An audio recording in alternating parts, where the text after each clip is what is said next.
الصلاة وأتم التسليم على المبعوث رحمة للعالمين وعلى آله وصحبه أجمعين.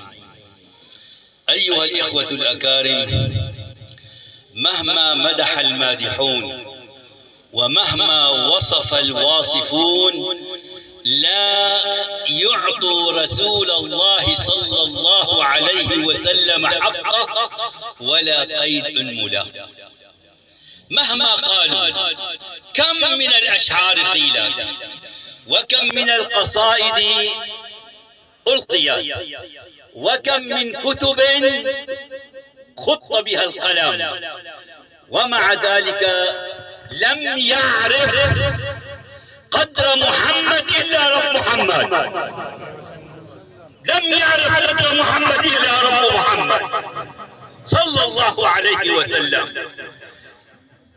كان دائما وابدا لا يريد شيئا، كان يقول أمتي أمتي ولسوف يعطيك ربك فترضى. قال لا أرضى وواحد من أمتي في النار. أترون أيها الإخوة الأكارم فضل رسول الله صلى الله عليه وسلم؟ أنا لا أريد أن أطيل عليكم، لكن كلمة صغيرة بس من حادثة الإسراء والمعراج.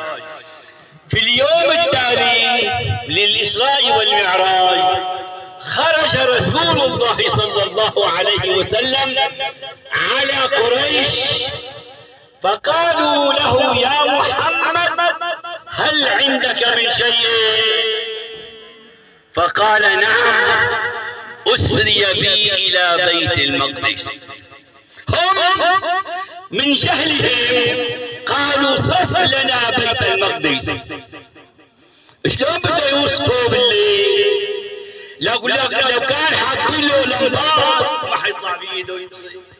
لكن هل يستطيع الرسول صلى الله عليه وسلم أن يصف لهم بيت المقدس الذي هو من الحجارة وهو في جمع مع الأنبياء؟ مين أفضل، بيت المقدس ولا الأنبياء؟ سيدنا آدم، سيدنا نوح، كل هؤلاء موجودون عند رسول الله صلى الله عليه وسلم وقد أمهم بالصلاة. أترون أيها الإخوة الأكارم فضل رسول الله صلى الله عليه وسلم؟ جاء آخر واحد من الأنبياء وكان إماما لكل الأنبياء، آخر واحد من الأنبياء، لكنه أصبح أول إمام لهؤلاء الأنبياء قاطبة. ولا أريد أن أطيل عليكم، والسلام عليكم ورحمة الله وبركاته. جزاك الله خيرا.